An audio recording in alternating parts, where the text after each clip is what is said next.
Welcome to Rabbi Son, hot takes on news, pop culture, and religion, hosted by Rabbi Patrick and my son, Javon. Spiritual, irreverent, always fearless, produced by Darshan Yeshiva, and this is the serial killer episode.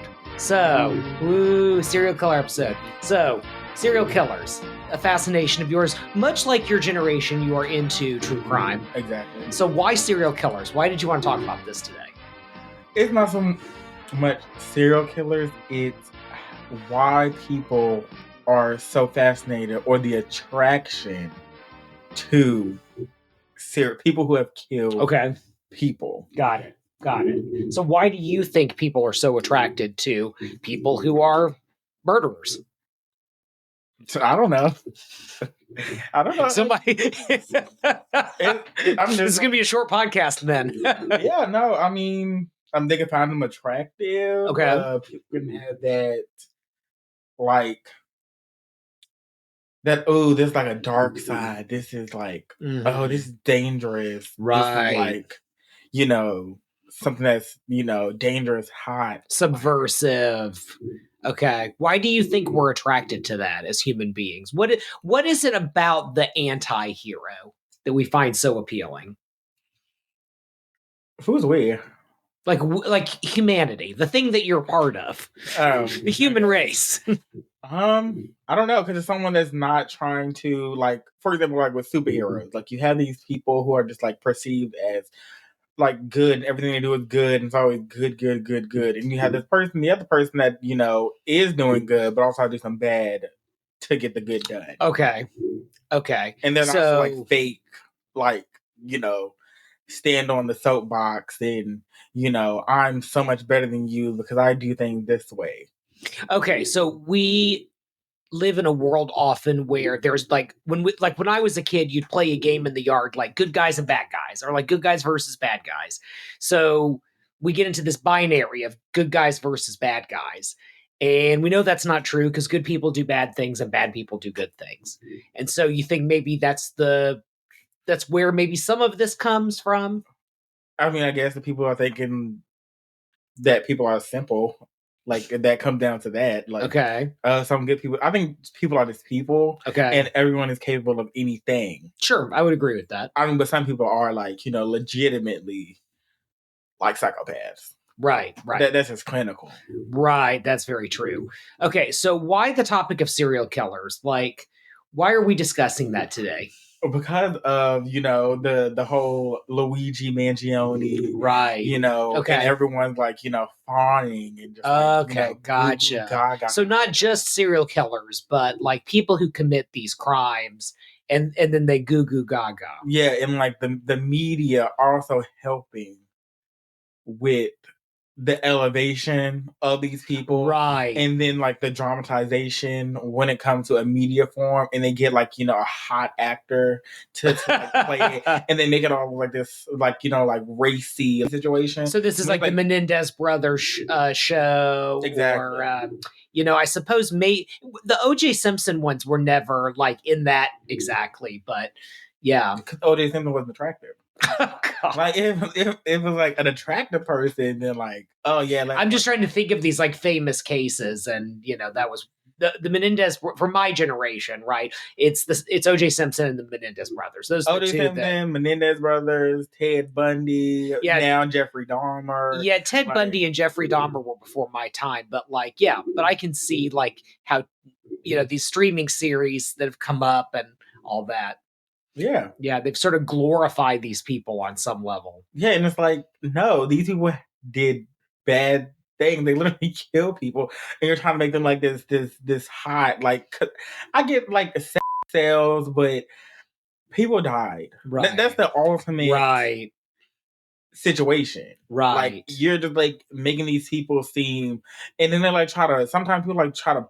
It's like trying to downplay what they did a little bit by making them like it's like this show, it's like this drama, but this is people's lives. Right. Yeah. I don't know where some of that stuff comes from. In Judaism, we don't glorify death. In fact, I think you could argue we do sort of the pastoral or the family or the community part of death well, because we're good with like having funerals quickly. We have customs, it's, boom, boom, boom, boom. We take care of people, all that. But actual death, like that's just not something death and afterlife isn't our shtick. Like it's just not what we do. So then I actually looked up, and now that I've Googled this, I'm sure I'm going to get all kinds of horrible things. I actually looked up Jewish serial killers because I was like, if I'm going to speak intelligently about this, and the only one I could come up with was Sam Berkowitz, although technically maybe he doesn't count anymore because he became an evangelical Christian behind bars. So that's actually a debate that exists. Like, can you actually convert out of Judaism? But that's a whole other topic. He's the only one I could find. So that'll be another conversation for a different day. Okay, exactly. Write that down. Put that in the notes. Because I have many a thoughts. Well, there you go. Then we need to record that podcast. Yeah. But in the meantime, you're right. Like people like the anti-hero, people like the bad boy, the, whatever. Yeah, this is more than anti-hero because okay, Luigi Mangione, I will concede a little bit that people will get that anti-hero vibe. Like, oh yeah, he shot this, CEO who's making all these, the CEO's making all these bad policies affecting people and people are dying. So I get people see that, that justice side of he did what needed to be done.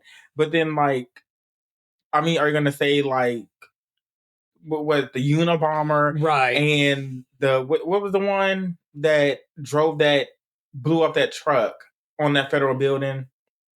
You're talking about oh gosh, how time flies. Timothy McVeigh, yeah, exactly. The Oklahoma City bomber. Yeah, are those people that are anti-heroes? Well, this is the thing that scared me on TikTok like some time ago, where suddenly everyone was posting about maybe who was it, Osama bin Laden or something. They found the Osama bin Laden letter, and suddenly like everyone was posting about it. They're like, gee, maybe Osama bin Laden is right. I'm like, he led to the slaughter of 3,000 Americans. But no, there is no but. There is no but to that. No, it is no but to that. But I'm just going back on what you said. You said sometimes bad people can do good things. So those people can perceive that letter as, oh, maybe he wasn't that bad and there was some good in him. You said those words, not me.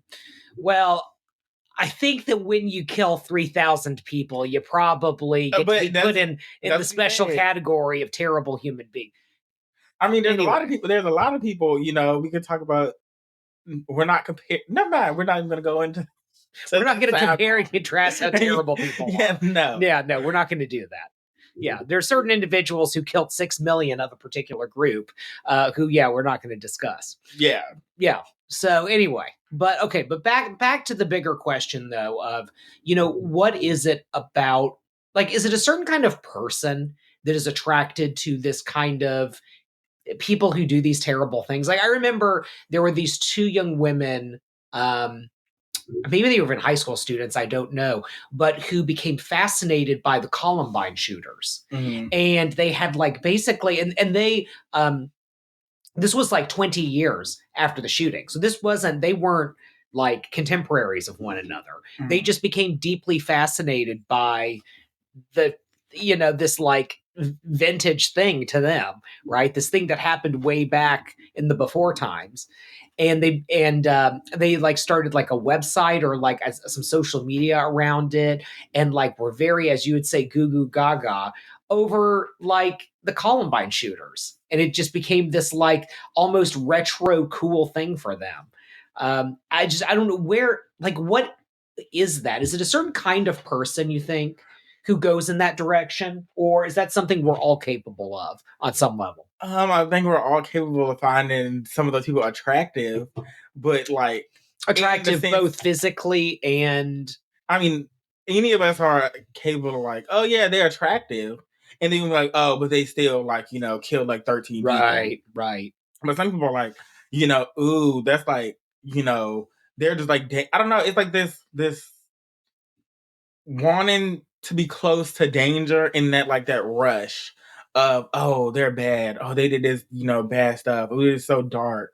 Don't understand it, not a psychologist. Right. Right. Yeah. And this would be a really great time to have like a guest. So if you're ever interested in being a guest on Rabbi and Son and you know some things that we don't know, let's definitely talk.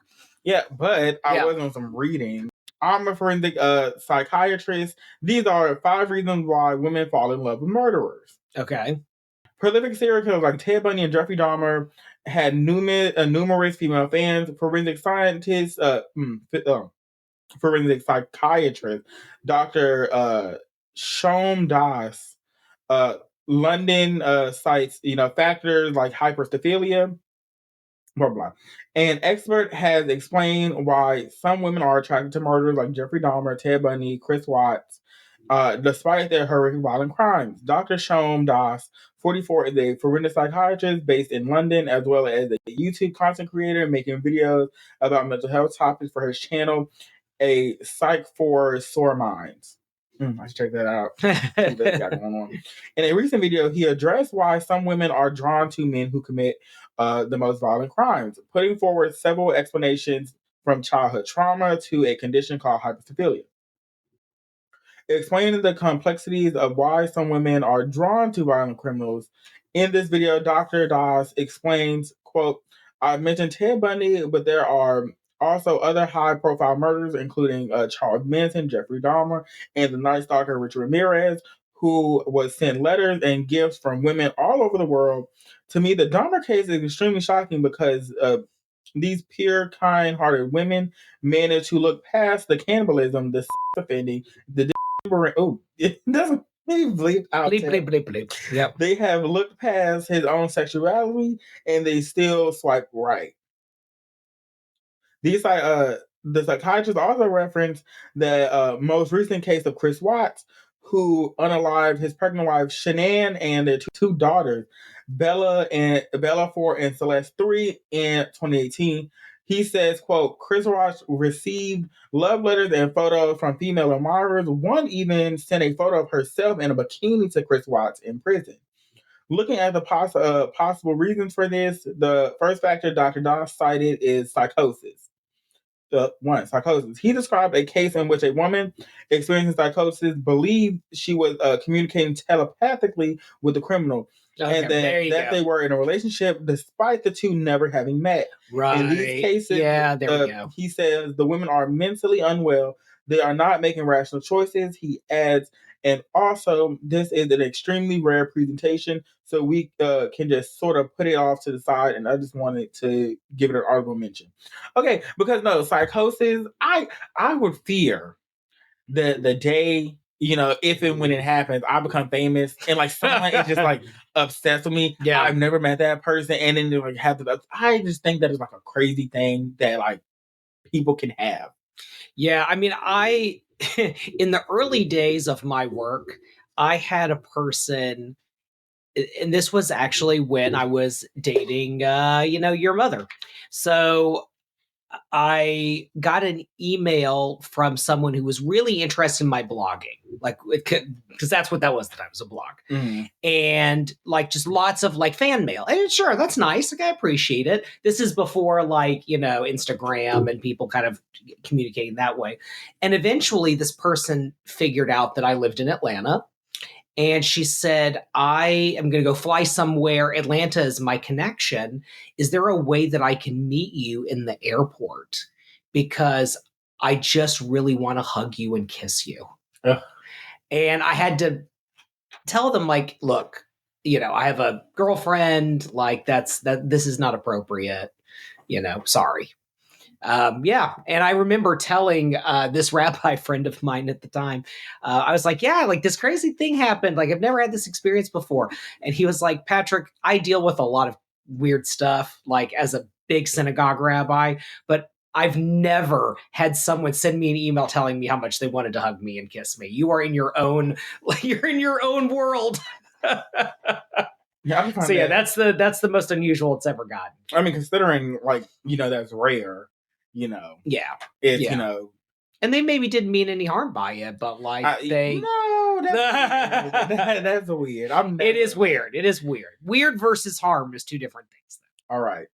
Number two, a history of trauma. A more common explanation, according to Dr. Doss, is a history of trauma.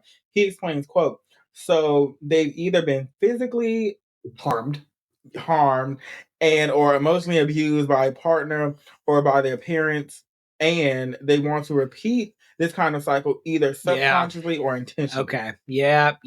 And so, unfortunately, these women tend to gravitate towards what's familiar instead of what's safe. Mm-hmm. And we see this phenomenon in victims of abuse. Yep. Sometimes they become abusers themselves, and tragically, some young girls who witness domestic violence as a child pick abusive partners when they become adults themselves, partly because that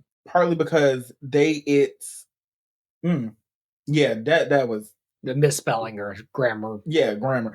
Because it's integrated in them to see violence as a way of conflict resolution. Yes. He explains that, ironically, these women feel safe in their relationships with killers because even though they are violent offenders, they are behind bars, allowing the women to actually control and dominate the relationship, maybe for the first time ever.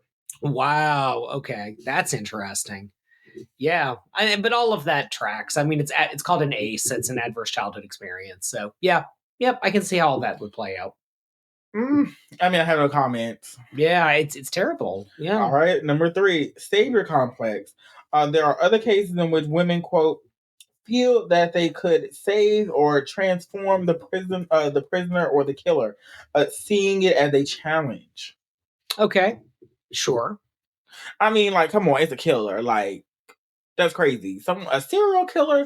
Okay, I will probably like concede. Like, it's kind of hard to like try to concede. Like, if it was like an accident, like it was something that happened accidentally, or like maybe there's like a drug related situation, and they were dealing with addiction. They actually killed somebody, but I can't concede a multiple unaliver. Right. Like that is like that person.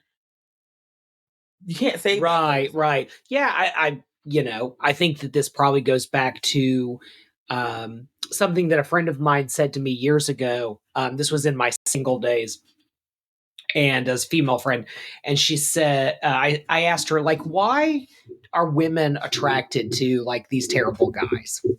And she said, what, and I'm not saying that this is true. This is what she said to me. We were in our 20s and dumb. But she said to me, well, it's the difference between like if you're a nice guy, you're nice to everyone.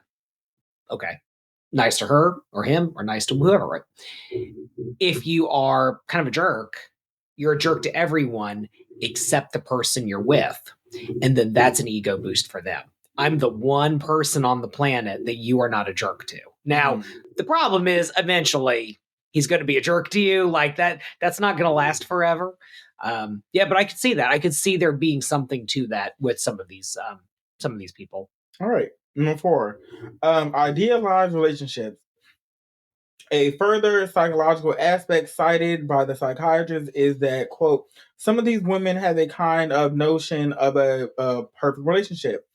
By being in a relationship with someone in prison, they don't have to endure a day-to-day issue that are actually involved in most relationships. Sure. He explains they don't have to go through the mundane stuff. There's no laundry to do. There's no need to cook for him. There's no smelly socks left on the staircase. Yeah. Okay. Yeah. So this is all just a matter of the price of admission. The price of admission is pretty low if you're dating someone from jail. Yeah. Yeah, but okay. Then last option was hyperstability. I feel like we don't even talk about that. Yeah. But I don't know. I just think I don't know why it's like dating someone in prison is like weird, especially if they're not getting out. Like it's like it's like a waste of life. Yeah, maybe these are I don't know. I don't know half of what people do sometimes, but I would hope for people to have relationships that are very fulfilling and meaningful, and that allow them to have those relationships in the world. And the point of incarceration is someone cannot operate in this world. They can't operate in the free world. It's about quarantine, So yeah. I think it just comes down to I don't know. Some people are just unwell. Yeah. Yeah. And like, I would say like go seek therapy, but sometimes, typical therapy doesn't work for people. So seek out something that'll work. Something different. Yeah. And that means, moving, starting fresh, like getting some new friends. Yeah. Like changing your diet, exercising. Sure, right. Like whatever it takes. Something that's like not, Yeah, you got to break that. Like break whatever that thing is that keeps you going into these relationships. Or like obsessing about this stuff. Stop watching true crime. Yeah. Weighing yourself off. If you're watching true crime every day, then like, watch like, 2 episodes a day, then go to 1. And then just like, just all out. Step down therapy. Yeah. Exactly. Yeah. Yeah. Yeah, I hate the idea that there are people who limit their lives around these kind of addictions or these relationships with these people that they can't have any kind of relationship with in this world. It's really sad. Yeah, I mean it's sad, weird, sad. Yeah, like it's not kind of hard for me to feel sad, like because you're like. It's like, what are you doing? Like this person, like literally just killed. Well, it's saddening for them. Like they don't have the ability to have that kind of relationship. That includes the mundane, because I think the mundane is where some of the most beautiful parts of a relationship are. Yeah, but like sending thousands of letters, like they're just something. Like I get, like I will get like if you wanted to like pick the brain a little bit to like like. Why did you do this? Oh, so there's an intrigue element. I would be like, oh yeah, you're trying to like, see, and if they write you back, like, that's something. Right. But then like you like taking pictures in like, negligee and like, all trying to be all frisky. It's just like, are you okay? Yeah. Like, I think you need to, if you're actually contemplating that, I think you just need to kick back and be like, what am I doing? Right. Am I really, especially if it's like something that's like widely publicized, that's like to the media, and you're like, okay, you're like, it's fine to say you're not fine. Like, well, one of the things that we didn't talk about, although the trauma stuff I think maybe plays into this, is human beings kind of wrestle with their own darkness. And I sort of wonder if on some level there's something in people's minds where like they did what I couldn't do. Maybe some of that, or maybe trying to reconcile, like, maybe they actually are a good person. And like, if they're a good person, then maybe I'm a good person, even though I have terrible thoughts. No, anyone can have terrible thoughts. Like, I could be like, I can have intrusive thoughts while I'm driving and being like, oh, that person on the sidewalk, like, but am I going to turn the car to that person on the sidewalk? Right. No, but did I have that thought? Yes. Did that make you a bad person? No. Well, Judaism doesn't punish us for our thoughts. God doesn't punish us for our thoughts. See, exactly. Yeah. Because you're thinking, you're not God isn't the thought police. Right. Because that is the most important thing. Exactly. Actions are way more important than thoughts. Yeah. So, like, I don't know. Like, you don't have to...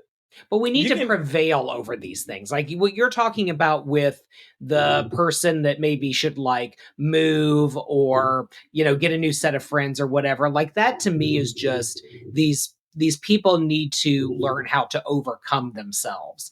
And actually, now that I think about it, so this week's Torah portion involves Yaakov wrestling with the angel at night, or the demon. We don't really know the man. We don't know who it was.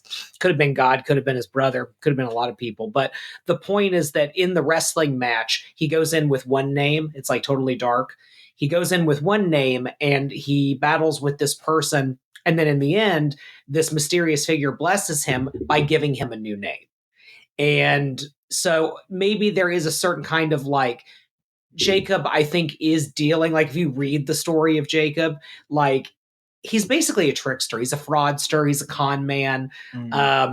There's sort of this dark night of the soul where he has to sort of learn how to not be that person anymore. And I think that's what the metaphor of Yaakov wrestling with the angel or the man or whatever is all about. And the fact that his name changes, it's like, okay, new year, new you. Like it's time to move past all of those things that you used to do to survive, which are holding you back. The familiar, like you were saying, the familiar versus the beneficial, right? So he goes from the familiar, which is being this kind of con man, trickster, whatever type person, to something that's a lot more abundant.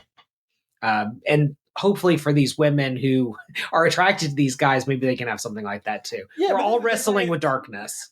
I mean, there's difference between wrestling with darkness and then like an eclipse. Like, you understand what I'm saying? Wrestling with darkness, there's some light in there. There's this like, confrontation. There's like, boom, boom, hit for hit.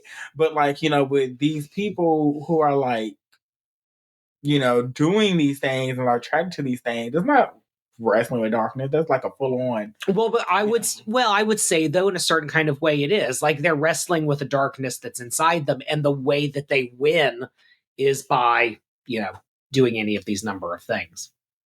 Like, I think that's the metaphor that I'm trying to use here. I think that the way that they win this sort of dark battle of darkness in their soul sometimes is, getting into these relationships or glorifying some of these people that they hear about, that they read about or watch on TV. And ultimately, the sad thing is they're not winning, right? Like, they're not winning. Maybe we can do something to help that, but. Yeah. Well, I say in closing, I feel like, closing quote would be, Okay, please go for it. What you got?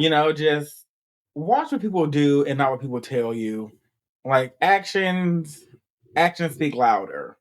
And if the actions are bad, then it's best to move along. I think this discussion, if someone does something bad and it's proven to be bad and, unaliving like 13 people, that's bad. Yes. There's no more gray area there. Right. That's bad. So move around. Move along. Yeah. Yeah. Don't be a serial killer. Don't be infatuated one either. Yeah. Goes both ways. Yeah. All right. Thank you, everyone. Thank you to our sponsors at Darshan Yeshiva for making this content possible. Darshan Yeshiva provides beginner-level online Jewish learning, including the very popular Conversion Judaism program, with sponsoring rabbis and students all over the world. Start your Jewish journey any place, anywhere, and anytime with our conservative, reform, reconstructionist, Jewish renewal, humanistic, and post-denominational rabbi mentors. Become the Jew you always wanted to be with Darshan Yeshiva.